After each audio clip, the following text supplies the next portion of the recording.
Okay, so nakita mo ngayon, ang kalsada mo dadalawa na lang, tapos diyan mo ipapasok siya.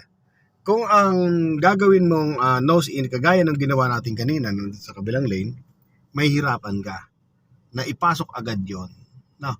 So, pag ganyan kalapad yung papasokan mo ng nose in, walang problema.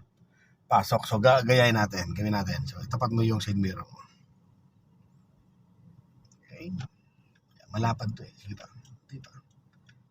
Hindi pa. Okay, stop. Yan. Ikot ka nga manibela mo dyan. Yun. Then, banti ka. Go.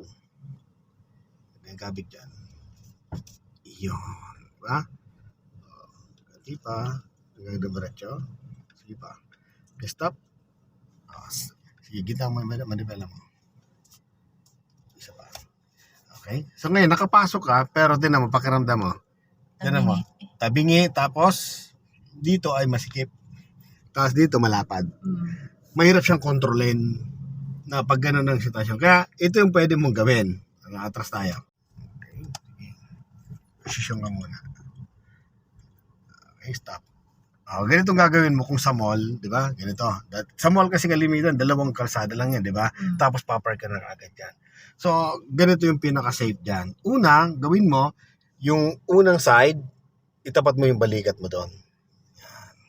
Okay, stop. Ayan, okay na yan. Saka kakabig niya sagad manibela mo dyan.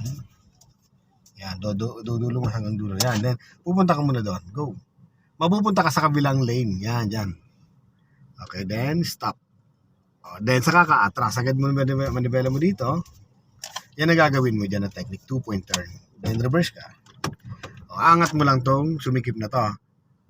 Diba? Then stop. Stop na. Okay na. So, huwag mo sumobra. Pag sumobra ka dyan, sisikip ka dito mamaya. Hindi, sisikip ka mamaya dyan. Okay? So, dapat di sobra. Then, lagay mo sa drive. Then, kabig ka naman ni Bella dyan. Tandaan lang. Hindi pa. Okay, kasi nakasobra tayo. Then, abanti ka. Okay, then kabig dyan. Sige pa, kabig. Yan, tandaan lang. Yan.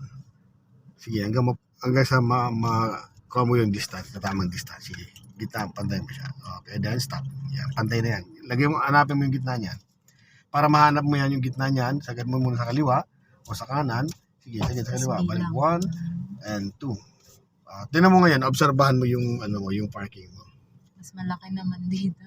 Hindi, tingnan mo siya. Paano malaki? Tama lang yan, tingnan mo. Eksakto lang yan. Kahit lumabas ka doon, sige, labas ka. Eksakto yan. Tingnan mo siya. Oo nga. Diba? So parehas yan. So nakuha mo yung idea. So habang sumisikip yung space, ang nose in or reversing, humihirap.